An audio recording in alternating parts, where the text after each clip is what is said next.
নমস্কার। ইন্দিরা গান্ধী জাতীয় মুক্ত বিশ্ববিদ্যালয় থেকে আমি পার্থ রায়চৌধুরী আজ বিপিএসি 102 ব্লক 2 এর ইউনিট নাম্বার 3 তে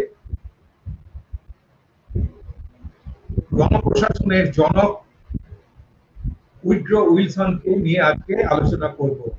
আজকে ধ্রুপদী চিন্তাধারার মধ্যে যে ক্লাসিক্যাল থিওরিস্ট যারা আছে তাদের মধ্যে আজ থেকে আমরা প্রথম শুরু করছি। এর আগে আমরা ভারতীয় যে সমস্ত চিন্তাবিদরা ছিলেন তাদেরকে নিয়ে আমরা আলোচনা করেছি। আজ প্রথম যে জনপ্রশাসনের যিনি জনক সেই উইড্রো উইলসনকে নিয়ে আজকে আমরা আলোচনা করব। প্রথমে ভূমিকাতে আমি বলি যে উইড্রো উইলসন যার জন্ম 1900 শতকে 19 শতাব্দীতে 1856 সালে উনি জন্মেছিলেন আর 1924 সালে উনি মারা গেছিলেন। এই বছরগুলিতে ওনার ঘটনাবহুল যে জীবন ছিল তার মধ্যে 1913 থেকে 1921 সাল পর্যন্ত তিনি ইউনাইটেড স্টেটস অফ আমেরিকার প্রেসিডেন্ট হিসাবে কর্মরত ছিলেন। এই 8 বছরে তার যে তিনি সেখানে তার 28তম রাষ্ট্রপতি হিসাবে উনি দায়িত্ব গ্রহণ করেছিলেন। দুটি পিরিয়ডে মানে চার প্রথম 8 বছরে উনি ওনার দায়িত্ব পালন করেছিলেন। তো ন্যায়সঙ্গত শান্তি প্রতিষ্ঠার লক্ষ্যে লিগ অফ নেশনস তৈরি করার জন্য তিনি 1919 সালে শান্তিতে নোবেল পুরস্কার লাভ করেছিলেন। প্রেসিডেন্ট হিসেবে তার দুটি মেয়াদে আমেরিকান সংবিধানের তার প্রথম কাজ ছিল কি যে 19তম সংশোধনীর মাধ্যমে, যেটা আজ পর্যন্ত 27টি সংশোধনী হয়েছে তার মধ্যে 19তম যেখানে মহিলাদের ভোটের অধিকার বৈধ করা হয়েছিল। তার জন্ম কোথায় ছিল? প্রেসবিটেরিয়ান পিতামাতার কাছে থমাস উইড্রো উইলসন হিসাবে জন্মগ্রহণ করেছিলেন। তার লালন পালন ধর্ম ব্রিটিশ ইতিহাস ও সাহিত্য প্রভাবিত হয়েছিল। উইলসনের বয়স যখন প্রায় 2 বছর তখন তার পরিবার সার্দার্ন টাউন বা ভার্জিনিয়া ছেড়ে অগাস্টাতে জর্জিয়াতে চলে যান। কিছুকাল পর তিনি কলম্বিয়া, যেটা দক্ষিণ ক্যারোলিনার, এবং তারপরে উইলিংটন এবং যেটা উত্তর ক্যারোলিনা এর সঙ্গে স্থানান্তরিত হয়। মার্কিন যুক্তরাষ্ট্রের বিভিন্ন দিকে শহরে বসবাসের সময় তিনি উল্লেখযোগ্য অর্থনৈতিক, রাজনৈতিক ও সামাজিক উত্থান কাজ করেছিলেন। বিশেষ করে পুনর্গঠন এবং দরিদ্রতম অগাস্টার ধ্বংস, আমেরিকার গৃহযুদ্ধ এবং আহত সৈনিকদের দুর্ভোগ থেকে উনি কষ্ট পেতেন। উনি তার জন্য কাজ করেছিলেন। পরে তার বাবা রেভারেন্ড জোসেফ রাগলস উইলসনের কাছ থেকে বাড়িতে প্রাথমিক শিক্ষা লাভ করেন। উইলসন 1875 সালে নিউ জার্সির কলেজে, পরে প্রিন্সটন বিশ্ববিদ্যালয় নামে নামকরণ করা হয় যেটা, এবং ভার্জিনিয়া বিশ্ববিদ্যালয়ের আইন স্কুলে যোগ দেন।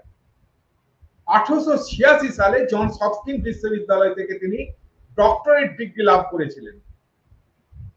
আর 1902 সালে তিনি প্রিন্সটন বিশ্ববিদ্যালয়ের সভাপতি হন। আজকে মানে সেখানে 1902 সালে তিনি প্রিন্সটন বিশ্ববিদ্যালয়ের কি সভাপতি ছিলেন। মানে আজকে আমরা যেটাকে বলছি আমরা ভাইস চ্যান্সেলর হিসাবে যেটাকে বলছি, সেটা সেই হিসাবে তিনি সেখানকার সভাপতি ছিলেন বা প্রেসিডেন্ট ছিলেন। তার বাবা রেভারেন্ড জোসেফ রাগলস উইলসনের কাছ থেকে বাড়িতে প্রাথমিক শিক্ষা লাভ করেন। তা উইলসন কি হলো, 1875 সালে নিউ জার্সির কলেজে, পরে প্রিন্সটন বিশ্ববিদ্যালয়ের নামকরণ হয় যেটা, এবং ভার্জিনিয়া বিশ্ববিদ্যালয়ের আইন স্কুলে যোগ দেন। 1886 সালে জন হপকিন্স বিশ্ববিদ্যালয় থেকে ডক্টরেট ডিগ্রি লাভ করেছিলেন। এটাকে আমরা আগেই জেনেছি যে 1902 সালে তিনি কি সেই বিশ্ববিদ্যালয়েরই ভাইস চ্যান্সেলর বা যেটাকে সভাপতি হয়েছিলেন। তিনি নিউ জার্সির গভর্নর হিসেবেও কিন্তু নির্বাচিত হয়েছিলেন একটা সময়ে। এটি তাকে কি দুর্নীতির বিরুদ্ধে সংস্কার কর্মসূচির বাস্তবায়নের জন্য তার অনেক কাজে লাগে। কর্মরত, নিহত এবং আহত শ্রমিকদের পরিবারকে সাহায্য করার জন্য শ্রমিকদের ক্ষতিপূরণ আইনের মাধ্যমে চাপ দেওয়া এবং দৈনিক এক মিটের মাধ্যমে প্রতিদিন ওনাদের আলোচনার মাধ্যমে জবাবদিহি মানে অ্যাকাউন্টেবিলিটির ব্যাপারে কাজ করতে গেছিলেন। তার কাজ তাকে ডেমোক্রেটিক প্রেসিডেন্ট মনোনয়ন করেছিল, একজন উপযুক্ত প্রার্থী করে তুলেছিলেন। তো 1912 সালে তিনি রাষ্ট্রপতি নির্বাচনে জয়ী হন এবং গৃহযুদ্ধের পরে উইলসন ছিলেন আমেরিকার প্রথম জনমোহনকারী রাষ্ট্রপতি। ভূমিকায় দুবার উনি রাষ্ট্রপতির দায়িত্ব পালন করেছিলেন। উইলসন কি যে তার প্রগতিশীল সরকারের অংশ হিসাবে উল্লেখযোগ্য কিছু আইন প্রণয়ন করেছিলেন তার রাজত্বকালে। এগুলো ছিল কি, যেমন ফেডারেল আয়করের একরকম ব্যবস্থা, একটা নতুন ধরনের আয়করের আন্ডারউড অ্যাক্ট যেটাকে বলছে। ফেডারেল রিজার্ভ ব্যাংক, সেখানে মানি সাপ্লাইয়ের উপরে একটা, যেটাকে মানি স্টেটসে, বিভিন্ন স্টেটসের মানি সাপ্লাইয়ের ব্যাপারে একটা অ্যাক্ট পাস করেছিলেন ওনার ওই পিরিয়ডে। আর অনেক কি আছে, অ্যান্টি ট্রাস্ট অ্যাক্ট, যেটাকে আমরা বলছি বৈষম্যমূলক ব্যবসায়িক আইন, সেগুলো উনি তৈরি করেছিলেন।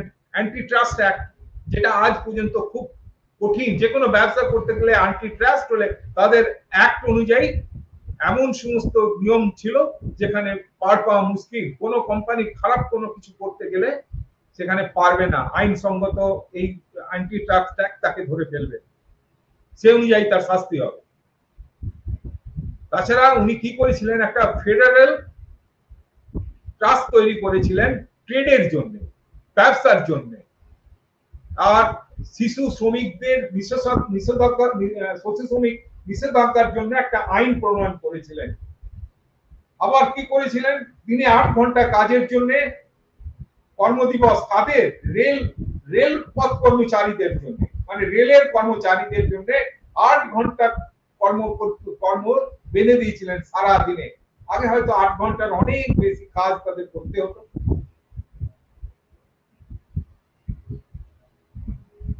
বিদেশ নীতির বিষয়ে তিনি একটা বিশ্ব ব্যবস্থা গড়ে তুলতে চেষ্টা করেছিলেন, যা গণতন্ত্রের জন্য নিরাপদ ছিল। এই বিষয়ে দৃঢ় ছিলেন যে তিনি 1917 সালে আমেরিকাকে তিনি প্রথম বিশ্বযুদ্ধের নেতৃত্ব দেন, তার ওই পিরিয়ড কালে 1917 সালে। তো 1918 সালে কি হলো, শান্তি ফিরিয়ে আনতে এবং একে অপরের রাজনৈতিক সার্বভৌমত্ব ও আঞ্চলিক অখণ্ডতার পারস্পরিক শ্রদ্ধার ভিত্তিতে জাতিগুলির একটি সমপর্যায় তৈরি করার উদ্দেশ্যে 14 দফা প্রস্তাব তৈরি করেছিলেন। খুবই বিখ্যাত সেই 14 দফা প্রস্তাব।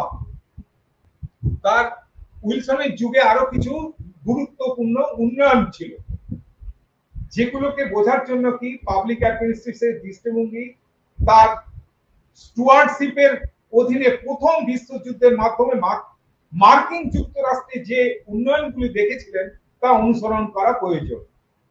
এই উন্নয়নগুলো কি, নতুন স্বাধীনতা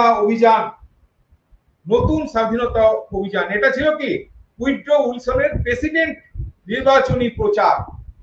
তিনি সীমিত সরকারের কথা বলেছিলেন সেই প্রচারে।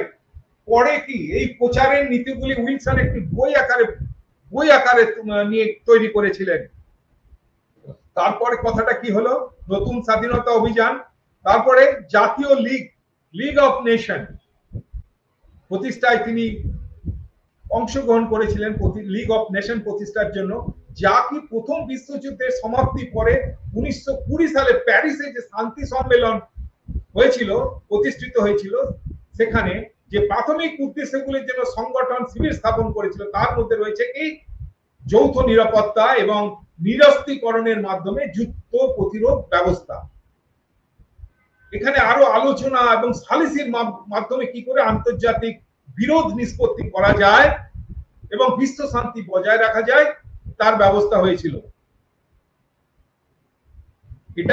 এটা কি ছিল, সেই ভার্সাই চুক্তির একটা প্রত্যক্ষ পরিণতি, যা কি জার্মানি আর মিত্র শক্তির মধ্যে বিশ্বযুদ্ধের অবসান ঘটায়। অক্ষ শক্তি মানে অ্যাক্সিস পাওয়ার, এই দুটোর মধ্যে মিত্র শক্তি, জার্মানি এবং মিত্র শক্তি, এই দুটোর মধ্যে বিশ্বযুদ্ধের অবসান ঘটায়। উইলসনের এখানে আমরা সে আগে উল্লেখ করেছি, উইলসন যে 14 দফার পয়েন্টের ব্যাপারে এগুলো ছিল কি, প্রথম বিশ্বযুদ্ধের শেষে উইড্রো উইলসন কর্তৃক প্রণীত শান্তির নীতি, এই যে 14 দফা। একে একে আমরা এই উইড্রো উইলসনকে জানার জন্য তার এই 14 দফার নীতি আমাদের আগে কিন্তু জানতে হবে। তাকে বিশেষ করে চেনার জন্য, জানার জন্য আমরা এই 14 দফার নীতি নিয়ে প্রথমে আলোচনা করি একে একে। এগুলি বিশেষভাবে কি যুদ্ধের সমাপ্তির জন্য এই ব্যবস্থাটা উনি দিয়েছিলেন, এবং উদ্দেশ্যটা কি ছিল, একটা ন্যায্য, নিরাপদ, শান্তি এবং কেবলমাত্র ক্ষমতার একটি নতুন ভারসাম্য তৈরি করতে হবে। এই পয়েন্টগুলো এক এক আমি বলছি, যে শান্তির উন্মুক্ত চুক্তি এবং কোনো ব্যক্তিগত আন্তর্জাতিক বোঝাপড়া। 2, সমুদ্রে যে নৌ চলাচলের যেটা বন্ধ হয়ে গেছিল সেখানে কি শান্তিপূর্ণ মানে একদম স্বাধীনভাবে যাতে করা যায় তার ব্যবস্থা করা। সমুদ্রের নৌ চলাচলের সম্পূর্ণ স্বাধীনতা, এখানে কেউ বাধা দিতে পারবে না। 3 নম্বর কি, সমস্ত অর্থনৈতিক বাধা দূর করতে হবে, ব্যবসা করতে হবে বিভিন্ন স্টেটস এর মধ্যে, এবং কি জাতীয় অস্ত্রশস্ত্র হ্রাস করতে হবে। বিভিন্ন জায়গায় যে সমস্ত ওয়েপন গুলো আছে সেগুলো সবাই কম করবে যতটা প্রয়োজন। আর ঔপনিবেশিক দাবির খোলার মনে সমন্বয়, কলোনিয়াল ব্যবস্থাটাকে খোলা মনে বিচার করবে সবাই, এবং সমস্ত রাশিয়া অঞ্চল যেখানে আছে সেখানে উচ্ছেদ করতে হবে। সমস্ত রাশিয়ান অঞ্চল থেকে যে সমস্ত সৈন্য আছে তারা সবাই যেন ফিরে যায় ডেরায়। আর উচ্ছেদের পর কি বেলজিয়ামও যেন পুনরুদ্ধার হয়, আর সমস্ত ফরাসি অঞ্চল সেগুলো থেকে মুক্ত করতে হবে, যে সমস্ত যুদ্ধে সৈন্য তারা দখল করে বসেছিল সেগুলোকে মুক্ত করে ফেলতে হবে। আর ইতালির সীমান্তটা যেটা আছে সেটা পুনর্গঠন করতে হবে ইতালি। আর অস্ট্রিয়ার হাঙ্গেরির জনগণের জন্য স্বায়ত্ত শাসনের সুযোগ দিতে হবে। এটা একটা চুক্তির মধ্যে এসেছিল 10 নম্বর চুক্তিতে। 11 নম্বরে কি, রোমানিয়া, এরা প্রত্যেকটি রাজ্যই, প্রত্যেকটি দেশই রোমানিয়া, সার্বিয়া, মন্টিগনিকা উচ্ছেদ করা উচিত, এবং তাদের কি অঞ্চলগুলি কি পুনরুদ্ধার করতে হবে। আর ভারতীয় অটোমান সাম্রাজ্যের তুর্কি অবস্থানের জন্য সুরক্ষিত সার্বভৌমত্ব, আর একটা স্বাধীন পুলিশ রাষ্ট্র তৈরি করতে হবে। আর 14 কি, নির্দিষ্ট চুক্তির আধুনিক কি জাতিগুলোর একটি সাধারণ সমিতি গঠন করা, আওয়ামী লীগ অফ নেশনের মধ্যে যেটা বলছে 14 চুক্তির মধ্যে আমরা পেলাম তাকে। অফিস এখন হচ্ছে উইলসনের দ্বিতীয় মেয়াদে প্রথম বিশ্বযুদ্ধে আধিপত্য ছিল, যেখানে তিনি খুব কাছ থেকে দেখেছিলেন প্রশাসনিক ব্যবস্থাটাকে, এবং বিভিন্ন অফিসের কার্যকারিতা কোথায় কেমন ভাবে সেসব কিন্তু উনি এক পর্যবেক্ষণ করেছিলেন, একদম ডাইরেক্ট। একটা সুযোগ এসে গেছিল তার সামনে অনেক ঘরোয়া, সেই সময় একই সঙ্গে কিন্তু তার অনেক ঘরোয়া সংস্থাও ছিল। তিনি কি নিষেধাজ্ঞা, মহিলাদের প্রাপ্তবয়স্ক ভোটাধিকারের মতো অনেক গুরুত্বপূর্ণ আইনের ব্যাপারে জন্য দায়ী ছিলেন। মানে উনি সে সমস্ত গুরুত্বপূর্ণ আইনে যাতে সংশোধন করে নিয়ে আসা যায় এই ব্যাপারে উদ্যোগী হয়েছিলেন। প্রথম কথা, মহিলাদের প্রাপ্তবয়স্ক ভোটাধিকারের মতো একটা গুরুত্বপূর্ণ জিনিস আটকে ছিল কতদিন, কত আন্দোলনের মধ্যে দিয়ে সেটা এসছে। উইলসন কি নিরপেক্ষতা প্রশাসনের রাজনৈতিক হস্তক্ষেপ থেকে মুক্ত করার চেষ্টা করেছিলেন। তার মানে নিরপেক্ষ করতে চেয়েছিলেন কাকে, প্রশাসনকে, রাজনৈতিক হস্তক্ষেপ থেকে মুক্ত থাকতে বিশ্বাস করতেন তিনি মনে করতেন যে রাজনীতিতে সমস্ত প্রশাসনিক প্রশ্নের কিন্তু উত্তর নেই। তিনি জনপ্রশাসনকে দক্ষ এবং প্রযুক্তিগতভাবে শক্তিশালী করার জন্য চেষ্টা চালিয়ে গেছেন বরাবর। এখন আমরা জনপ্রশাসনের বিষয়ে তার মতামত নিয়ে আলোচনা করব। আমরা তার প্রধান লেখা স্টাডি অফ পাবলিক অ্যাডমিনিস্ট্রেশন নিয়েও আলোচনা করব। এই লেখাটি কিন্তু, এই স্টাডি অফ পাবলিক অ্যাডমিনিস্ট্রেশন, রাষ্ট্রবিজ্ঞান থেকে জনপ্রশাসনকে থেকে পৃথক করার বীজ। তো পাবলিক অ্যাডমিনিস্ট্রেশন একটা কি নতুন ফিল্ড, এবং পদ্ধতিগত অধ্যয়নের জন্য জনপ্রশাসন দীর্ঘ ইতিহাস দাবি করতে কিন্তু পারে না। বহুদিন ধরে যে জনপ্রশাসন আছে তা নয়, এই অষ্টদশ শতাব্দীতে মোটামুটি পশ্চিম ইউরোপের জার্মান পদ্ধতি এবং বৈজ্ঞানিক অনুসন্ধানের এই শাখায় আগ্রহী ছিলেন। পশ্চিমে জনপ্রশাসনের দৃষ্টির মহান ব্যবস্থা গড়ে উঠেছিল। অ্যাংলো আমেরিকান, আবার একটা কোথায় ফরাসি, সেখানেও এটা বলেছিল কে, লিওনার্ড হোয়াইট উল্লেখ করেছিলেন যে স্থানীয় সম্প্রদায়গুলি সব সরকার জন্য গভীর উপস্থিত পছন্দ এবং নাগরিকরা অংশগ্রহণ করত এবং তাদের আইন রূপায়ণ এবং সংস্কার জন্য প্রশাসনিক ব্যবস্থা তৈরি হয়েছিল। বিপরীতে নেপোলিয়ান কি হয়েছিল,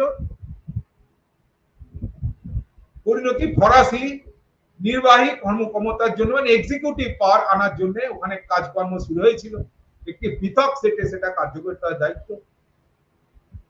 এই ধরনের তীব্র বিপরীত থাকা সত্ত্বেও পশ্চিমে গণতান্ত্রিক এবং শিল্প পরিবর্তনের মাধ্যমে দুটি ব্যবস্থা অনেক বেশি কাছাকাছি এসেছিল।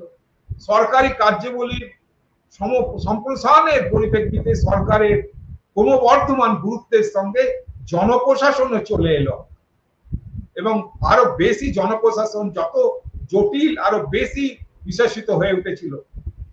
সরকারি কাজের বৈজ্ঞানিক অধ্যয়ন এবং বিশ্লেষণের মাধ্যমে সরকারি কর্মচারীদের প্রশাসনের মাধ্যমে পাবলিক অ্যাফেয়ার্স আরো ভালো ব্যবস্থাপনার প্রয়োজনীয়তা অনুসরণ করতে জন্য এবং একাডেমিক ব্যাপারে আরো বোঝার জন্য আমরা জনপ্রশাসন আমরা ব্যবস্থা হয়েছিল। এটি মার্কিন যুক্তরাষ্ট্রে যে খুবই প্রয়োজন ছিল তা গভীরভাবে অনুভূত হয়েছিল, কারণ দিন দিন সেখানে এত কাজ জটিলতা বাড়ছিল। সেখানে যদিও জার্মানরা প্রশাসনিক কাজ শুরু করেছিল কিন্তু ব্যবহারিক কারণে অনেক আগে বিশ্লেষণে কিন্তু তারা এগিয়ে ছিল এ ব্যাপারে। 1887 সালে প্রকাশিত উইড্রো উইলসনের প্রবন্ধটি মোটামুটি আমাদের একটা গুরুত্বপূর্ণ হিসাবে বিবেচিত হয়। উইলসনের উদ্ধৃত করেছিলেন an essay by Woodrow Wilson published in 1987 is considered to be the symbolic harbinger of a fairly autonomous inquiry. উইলসনকে কোট করে বলা যেতে পারে there should be a science of administration, তিনি উল্লেখ করেছেন, which shall seek to straighten the path of government, to make the business less business-like, to strengthen and purify its organization, and to crown its duties with dutifulness. প্রশাসনের একটি বিজ্ঞান থাকা উচিত যা সরকারের প্রত্যেককে সোজা করতে চাইবে, তার ব্যবসাকে কম ব্যবসার মতো করতে চাইবে, তার সংস্থাকে শক্তিশালী ও শুদ্ধ করবে এবং তার সংস্থার মুকুট ও শুদ্ধ করবে এবং কর্তব্য পরায়ণতার সাথে তার দায়িত্ব পরিচালনা করবে। তার মানে জনপ্রশাসনে উইড্রো উইলসনের অবদান চারটি মানে অন্তর্সংযুক্তি সূচক থেকে দেখা যায়, চারটে একসাথে লাগানো। পুরো প্রশাসনের বিজ্ঞান ও ওকালতি প্রশাসনের বিজ্ঞান, রাজনীতি থেকে প্রশাসনকে আলাদা করে প্রশাসনের বিশেষ প্রকৃতির উপর জোর দেওয়া, ব্যক্তিগত বা ব্যবসায়িক প্রশাসনের জন্য আপাত প্রবণতা, পুরো প্রশাসনের তুলনামূলক অধ্যয়নের জন্য দ্রুত উদ্যোগ নেওয়া। এই চারটির ব্যাপারে উনি ইন্টারলিঙ্ক ছিল। প্রথমটা হচ্ছে কি, প্রশাসনের বিজ্ঞানের জন্য উনি ওকালতি করে গেছেন, রাজনীতি থেকে প্রশাসনকে আলাদা করে প্রশাসনের বিশেষ প্রকৃতির উপরে জোর দিয়েছিলেন, ব্যক্তিগত বা ব্যবসায়িক প্রশাসনের জন্য একটা আপাত প্রবণতা দেখা দিয়েছিল যে প্রশাসনের তুলনামূলক অধ্যয়নের জন্য কম্পারেটিভ স্টাডি জন্য উনি উদ্যোগী নিয়েছিলেন। উইলসনের 1887 সালের দ্য সায়েন্স অফ অ্যাডমিনিস্ট্রেশনের প্রবন্ধে যা এই কার্যকর্তার ভিত্তি প্রবন্ধক হিসাবে বিবেচিত হয়, এমন এক সময় লেখা হয়েছিল যে ঊনবিংশ শতাব্দীর শেষ ভাগ যখন জনপ্রশাসন বিষয়টি একটা পেশা এবং একটি একাডেমিক ফিল্ড হিসাবে প্রতিষ্ঠিত হয়েছিল, কারণ সেটা ছিল কি তার দূরের নীতি একটা নীতি তৈরি করা, একটা দক্ষতার একটা উন্নতি করা এবং জনগণের সেবা প্রদান ব্যবস্থাকে তৈরি করা। 1880 এর দশকে সংস্কারগুলি সত্যের অপব্যবহার বিরুদ্ধে তীব্র প্রতিক্রিয়া দেখায়। শহর, রাজস্ব, জাতীয় সরকারের অন্যতম কণ্ঠস্বর ছিলেন উইড্রো উইলসন। বিশ্ববিদ্যালয়ে থেকে পাস করা একজন আইনজীবী, তিনি জনস হপকিন্স বিশ্ববিদ্যালয়ের রাজনৈতিক অর্থনীতি অধ্যয়ন করতে যান। তার আগ্রহ ছিল কেবল সরকার এবং রাজনৈতিক নকশা তৈরি। উইলসন সেই অনুসারে জার্মান নীতি থেকে শেখার জন্য তিনি জার্মানিতে যান, বিশেষ করে প্রুসিয়াতে তার ওখানে ফোকাস স্থানান্তরিত করেছিলেন, যা কি তার জনপ্রশাসনকে উন্নয়নের অন্যতম প্রধান ফোকাস হিসাবে উনি ব্যবহার করেছিলেন। রাজনীতি আর প্রশাসনের মধ্যে পার্থক্য বিচার করেছিলেন। জনপ্রশাসন বিষয়ক এই লেখায় রাজনীতি এবং প্রশাসনের মধ্যে দুটি সাধারণ ধরনের কার্যক্রম হিসাবে আমরা দেখেছি। প্রথমটি যদি বলি একটা এন্ড, মানে এন্ড, তাহলে উপায়টা একটা হচ্ছে তার উপায়, প্রশাসন উপায় হচ্ছে, রাজনীতি হচ্ছে এন্ড আর প্রশাসন হচ্ছে তার মিনস। রাজনীতি মূলত কি রাষ্ট্রীয় কর্মক্ষমতার গঠন ব্যবহারের সাথে যুক্ত, প্রক্রিয়ার সাথে সংশ্লিষ্ট হওয়াকে মূল্যবোধ মানে ভ্যালু অ্যাড করে নীতিগত সিদ্ধান্ত নেয় রাজনীতিতে, আর ওটাকে অ্যাপ্লাই করছে প্রশাসন, তার নীতি প্রয়োগ করছে, নীতিটা তৈরি করছে, এক্সিকিউট করছে কোথায় প্রশাসন। এই দুটাকে তিনি আলাদা করে বুঝিয়েছিলেন। প্রশাসন হলো নীতির উদ্দেশ্য পূরণের একটা মাধ্যম, এটি মূলত নীতিগত সিদ্ধান্তগুলি বাস্তবায়িত করার জন্য একটি বিশেষ ব্যবস্থা। উইড্রো উইলসন এই দুই পদ্ধতি বিস্তৃতভাবে রাজনীতি এবং প্রশাসন দুটিকে সম্মুখভাবে আলাদা করে বিবৃত দিয়েছিলেন, যাতে বোঝানোর সুবিধা। প্রশাসনের কাজই হলো ব্যবসার কাজের মতো, এটাকে রাজনীতিক তাড়াহুড়ো বা কলহ থেকে সরানো হয়। এটি বেশিরভাগ পয়েন্ট এমনকি সাংবিধানিক অধ্যয়নের বিতর্কিত স্থল থেকেও আলাদা করা হয়। যেমন ঘোড়াকে গোনা যেমন সামাজিক জীবনের অংশ হিসাবে একটি রাজনৈতিক একটি অংশ, শুধুমাত্র যন্ত্রটি যেমন তার প্রশাসন রাজনৈতিক প্রশাসন নয়, যদিও রাজনীতি প্রশাসনের জন্য কাজগুলি নির্ধারণ করে, রাজনীতিক প্রশাসনের জন্য কিন্তু কাজগুলিকে নির্ধারণ করে দেয়, আর প্রশাসন কি করে সেই কাজগুলি সম্পন্ন করে, তবে এটিকে তার অফিসে কারসাজি করার জন্য ভোগ করার জন্য নয়। উইলসনের যুক্তির লাইন পড়ে অনেক লেখকই কিন্তু তার ওই কথা অনেক পণ্ডিতই তার যুক্তি হিসাবে তার লাইন মেনে চলেছিলেন। তার বক্তব্য কি রাজনীতি ও প্রশাসনের মাধ্যমে দুটি পৃথক কর্মকাণ্ড তৈরি করেছিলেন, প্রাতিষ্ঠানিক এবং পেশাগতভাবে দুটি আলাদা বলে মনে করা হয়। রাজনীতি প্রাতিষ্ঠানিক অবস্থান, আইনসভা কোথায় রাজনীতির প্রাতিষ্ঠানিক অবস্থান কোথায় আমরা দেখতে পাই আইনসভাতে, রাজনৈতিক দলে এবং প্রেসার গ্রুপ বা চাপ সৃষ্টিকারী যে সমস্ত দলগুলো আছে সেগুলো রাজনীতি তাদের কাছ থেকে পাওয়া যায়, সেটাই হচ্ছে তাদের পলিটিক্যাল পার্টি, পলিটিক্স। আর প্রশাসন হলো কি সরকারের এক্সিকিউটিভ ব্যবস্থা, আনুষ্ঠানিক নির্বাহী শাখা। প্রশাসন অ্যাডমিনিস্ট্রেশন অ্যাজ এ সায়েন্স, প্রশাসনের একটি বিজ্ঞান থাকা উচিত। উইলসনের সমর্থনে ঐতিহাসিক প্রেক্ষাপটে দেখতে হবে। ব্যাপক দুর্নীতির প্রেক্ষাপটে এবং তার বিরুদ্ধে লিখতে গিয়ে উইলসন কাছে বিজ্ঞান বলতে বোঝায় একটি কি, উনি বিজ্ঞান বলতে বুঝিয়েছিলেন একটা নিয়মতান্ত্রিক এবং সুশৃঙ্খল জ্ঞানের সংস্থা, এবং তিনি ভেবেছিলেন এটা রাজনীতি বিজ্ঞানের একটি সর্বশেষ ফল। এছাড়াও তিনি আমেরিকান প্রশাসনিক অনুশীলন যে কোনো বৈজ্ঞানিক পদ্ধতি বর্জিত ছিল এই হিসাবে উনি সমালোচনা করেছিলেন। বিপরীতে তিনি মনে করতেন যে ফরাসি জার্মান শিক্ষাবিদদের হাতে প্রশাসনিক বিজ্ঞান ইউরোপে ভালোভাবে কিন্তু বিকশিত হয়েছিল। ইউরোপীয় সরকারগুলি দৃষ্টিভঙ্গি জনপ্রিয়, তার উদ্দেশ্য পরিষ্কার ছিল, কিন্তু তার বক্তব্য সম্ভবত নিরুদ্যোগ ছিল। তার মূল যুক্তি ছিল যে প্রশাসন নির্বাচিত প্রতিনিধিদের রায়ের প্রেক্ষিতে সরকার পরিচালনায় মনোনিবেশ করতে পারে। এই ধারণাটিকে রাজনীতি প্রশাসন দ্বিধাবিভক্তি বলা হয়। তিনি পাবলিক প্রতিষ্ঠানে রাজনৈতিক কার্যকলাপ এবং প্রশাসনিক কার্যকলাপের মধ্যে একটি পার্থক্য করতে চেয়েছিলেন। প্রশাসন তার মতে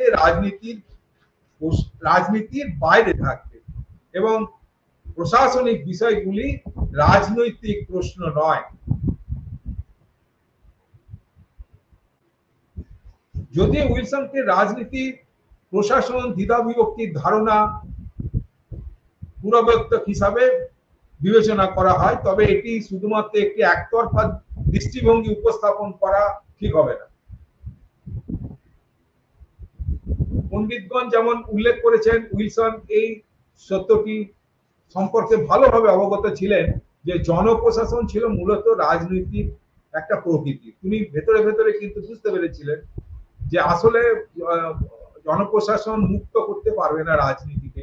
ব্যবসায় প্রশাসনের কেন্দ্রীয় উদ্বংশ, মানে central concern for business administration versus economy, efficiency আর effectiveness should also be the concern for public administration। তার মানে হচ্ছে উনি বলতে চেয়েছেন যে বিজনেস অ্যাডমিনিস্ট্রেশনের যেমন তার কনসার্ন, তার উদ্বেগ বা যেটাকে কনসার্ন বলছি, সেই পাবলিক মানে বিজনেস অ্যাডমিনিস্ট্রেশন কনসার্ন থাকবে কোথায়, তার ইকোনমিতে, মানে কোনো ব্যবস্থার ইকোনমি কি করে কম করা যাবে, এফিসিয়েন্সি কি করে দেখানো যাবে, আর এফেক্টিভনেস, এই কথাগুলোর উপরে ভিত্তি করে যেমন তাদের কনসার্ন বিজনেস অ্যাডমিনিস্ট্রেশনে, সেটাও কিন্তু পাবলিক অ্যাডমিনিস্ট্রেশনে সেটাও কনসার্ন হওয়া উচিত। সেক্ষেত্রেও দেখতে হবে পাবলিক অ্যাডমিনিস্ট্রেশন কি করে ইকোনমি নিয়ে আসছে গভর্নমেন্টে। প্রশাসন কেবল অনার্য সরকারই নয়, ব্যক্তিগত শিল্পে নিযুক্ত ব্যক্তিদের দ্বারাও কিন্তু সে একই রকম কাজকর্ম করবে, তাদেরও কিন্তু এইদিকে অধ্যয়ন করা দরকার প্রশাসনের ব্যাপারে। প্রশাসনকে যেমন বিজনেসম্যানদের প্রাইভেট অর্গানাইজেশন, এবং তাকেও কিন্তু প্রশাসনের কারবারগুলি শিখতে হবে।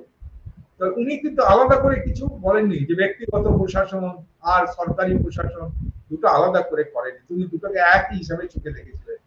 Administrator could study mechanism or administration not only in use by other government but also by those employed in private industry। তিনি অন্য গভর্নমেন্টের সেখান থেকে স্টাডি করে কি করে তার অ্যাডমিনিস্ট্রেশন চালানো হয় সেটাই যেমন শিখতে পারে, সেরকম প্রাইভেট ইন্ডাস্ট্রিরাও বুঝতে পারবে যে কি করে গভর্নমেন্টের অ্যাডমিনিস্ট্রেশন থেকে কি শেখা যায়। আবার এক দেশের শিক্ষা অন্য দেশ থেকে আমদানি করা যেতে পারে বিভিন্ন জায়গা থেকে। উইলসন এটা খুব ভালো করেই বুঝেছিলেন যে সরকার আলাদা। উইলসন নিজে যেমন লিখেছেন যে সরকারের প্রশাসনের মতো ব্যবসা হতে পারে এবং হওয়া উচিত, প্রশাসনের মতো ব্যবসা হতে হবে, আবার ব্যবসা হওয়া উচিত, কিন্তু এটাও আবার বলেছেন যে এটা ব্যবসাও কিন্তু সেই হিসাবে নয়, একটি জৈব জীবন। সরকার পরিচালনায় পেশাধিকরণের পক্ষে ছিলেন, মানে প্রফেশনালিজমের পক্ষে উনি ছিলেন। উইলসন কি জনপ্রশাসনের বৃহত্তম এজেন্ডা সম্পর্কে ভালোভাবে সচেতন ছিলেন। তার মানে পরিচালনা পেশাদারিত্ব কি করে নিয়ে আসতে হবে সেটা উনি আগে থেকে বুঝেছিলেন এবং সেই হিসাবেই উনি কাজ কারবার করে যেতেন। উনি সরকারে থাকাকালীন এবং উনি তার লেখার মাধ্যমেও জানিয়েছিলেন এবং পরবর্তীকালে যে সমস্ত লেখকরা এই বিষয়ে কাজকর্ম চালিয়ে গেছিলেন তারা কি করে জনপ্রশাসনকে প্রফেশনালিজম আনানো যায় তার চেষ্টা চালিয়ে গেছিলেন। এখানে কম্পারেটিভ পাবলিক অ্যাডমিনিস্ট্রেশন মানে তুলনামূলক জনপ্রশাসন। এক্ষেত্রে কিন্তু তুলনামূলক জনপ্রশাসনের প্রতিষ্ঠাতা হিসাবে উইড্রো উইলসনকে গণ্য করা যেতে পারে।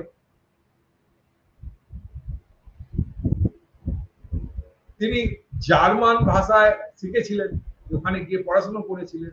তিনি জনপ্রশাসনের কৌশলগুলি বিকাশ করার জন্য প্রুসিয়ান সরকারের প্রুসিয়ান সরকারের এই সমস্ত ব্যবস্থাগুলি অনুশীলন করেছিলেন। প্র্যাকটিক্যালি উনি জেনেছিলেন অ্যাকচুয়ালি বলতে গেলে এবং সেখানে স্টাডি করেছিলেন। আর তুলনামূলক পদ্ধতিরও ওকালতি করেছিলেন এই জন্য। এবং উইলসনের মনে সংকট ছিল যে প্রশাসন গণতান্ত্রিক এবং অন্যান্য রাজ্যে বিভিন্ন উপায়ের উপরে দাঁড়িয়ে আছে। তিনি স্বীকার করেছিলেন যে অন্যান্য দেশ থেকে শেখা পাঠগুলিকে সেই পাঠগুলি শিখতে, অন্য জায়গায় যেগুলো ভালো জিনিস সেগুলো শিখে নিতে হবে এবং কৌশলগুলি ধার করতে চাওয়া এবং সেগুলো ব্যবহার করা এবং কি করে সেগুলোকে আমাদের ফিল্টার করে, অ্যাকচুয়ালি বলছেন উনি ফিল্টার করে কি করে সেগুলোকে আমরা ব্যবহার করব ভালো জিনিসগুলো, তার চেষ্টা করা। তার মানে কম্পারেটিভ পাবলিক অ্যাডমিনিস্ট্রেশন আমরা তো তাই জানি, আমরা খারাপ ভালো অন্যান্য সংস্থার সাথে তুলনা করে বা অন্য দেশে কম্পারেটিভ পলিটিক্স এখানে বলছি অন্য দেশের সাথে তুলনা করে তাদের কার্যকারিতা দেখে সেরকম ভাবে আমরা কাজ করব। সেরকম ভাবে কম্পারেটিভ পাবলিক অ্যাডমিনিস্ট্রেশনের ব্যাপারে তিনি ইনিশিয়েটার। উনি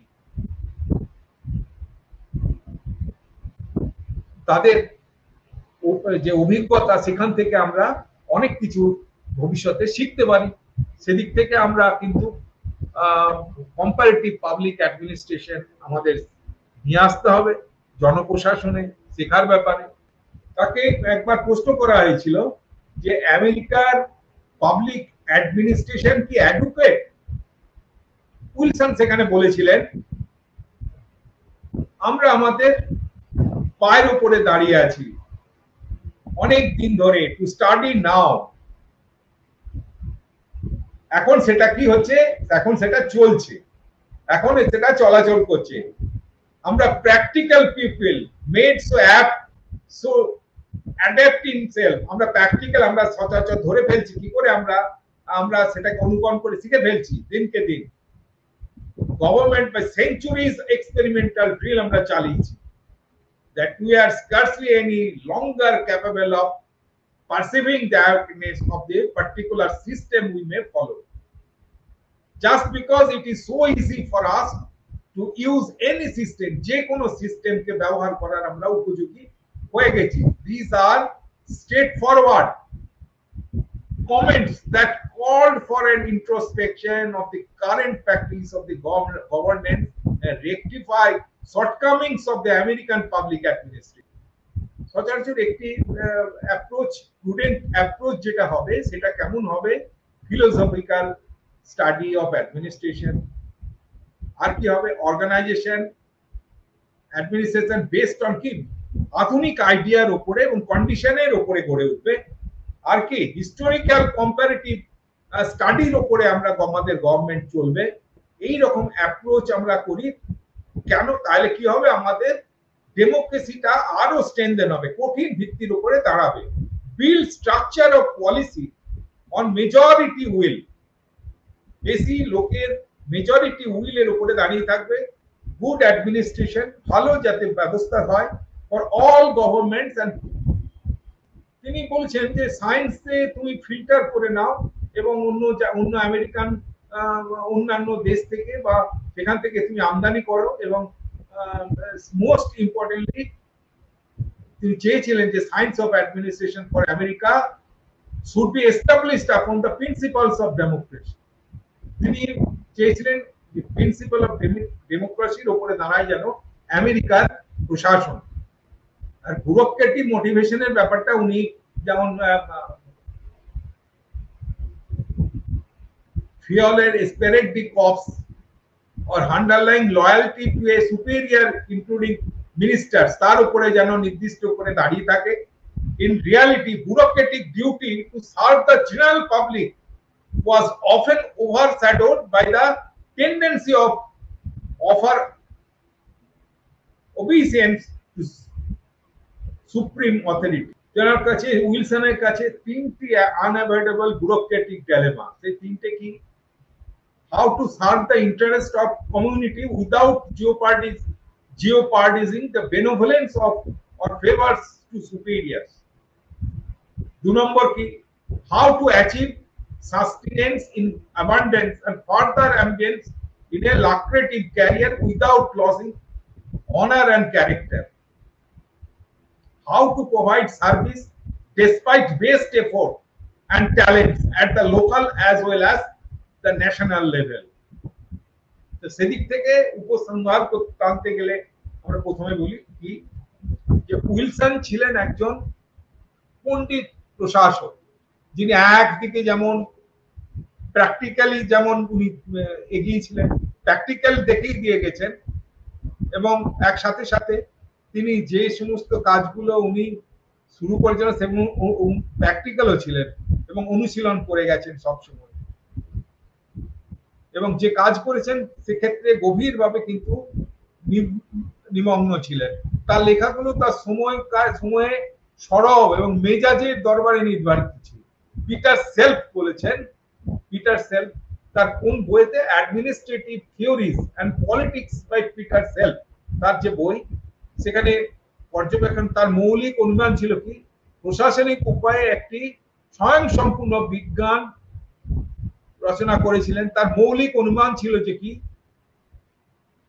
তার পক্ষেই সম্ভব ছিল এটা করা, যাতে প্রশাসকদের রাজনীতির নেতৃত্বে যে কোনো প্রকারের জন্য সমর্পণে করা সম্ভব ছিল, যাতে প্রশাসকদের রাজনৈতিক নেতৃত্বে যে কোনো প্রকারের জন্য সম্পূর্ণরূপে উপযুক্ত রেখে দেওয়া যায়। তাদের কাজ পরিচালনায় রাজনৈতিক বিবেচনা মুক্ত থাকাকালীন। উইলসন হয়তো নির্বিরোধ ছিলেন, কিন্তু তারা এমন ব্যবস্থার জন্য একটি আদর্শ ভিত্তি তৈরি করে গেছিলেন যা বেশিরভাগ লোক অনুমোদন করেছিলেন, যেমন রাজনৈতিক পৃষ্ঠপোষকতা রোধ, পেশাদার দক্ষতার অগ্রগতি, অভ্যন্তরীণ প্রশাসনিক সমন্বয়ের একটি কঠোর কাঠামো। এটা বলতে গেলে Wilson was A scholar administrator who was deeply engrossed both in the theory and practice of government. প্রথমেই বলে যাচ্ছে যে উইলসন এমন একজন স্কলার ছিলেন যিনি স্কলার সাথে সাথে অ্যাডমিনিস্ট্রেটর, যে ভেতর থেকে গভীরভাবে থিওরি এবং প্র্যাকটিস নিজে অনুশীলন করে গেছেন। তার লেখা এবং তার টোন আর যা টেম্পার, সেগুলো তার টাইমের পক্ষে তার পক্ষেই সম্ভব। পিটার সেলফ অবজার্ভ করে গেছেন যে তার writing were conditioned by the tone and temper of his time.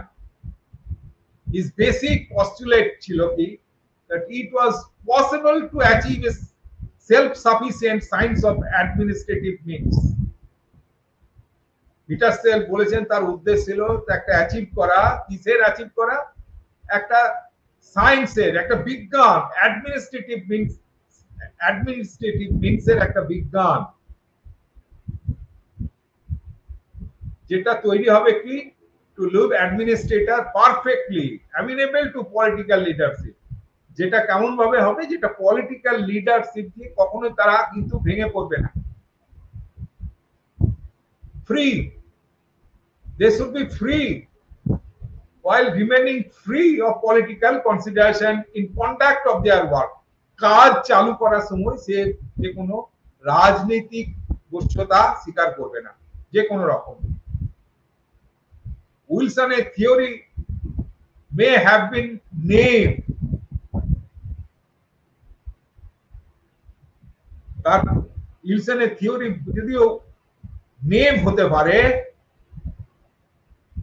কিন্তু প্রোভাইডেড এন আইডিওলজিক্যাল বেস, একটা নীতিগত একটা ধারণা দিয়ে গেছে for measures which most people approve. সব লোক, সব যারা এর সাথে পরিচিত তারা সবাই এটাকে কিন্তু অ্যাপ্রুভ করবে। নেমলি কি? কার্বিং of political patronage, political patronage বন্ধ করার ব্যাপারটা, which most people approve, namely the curbing of political patronage, the advancement of professional skills and a tighter framework of internal administrative coordination.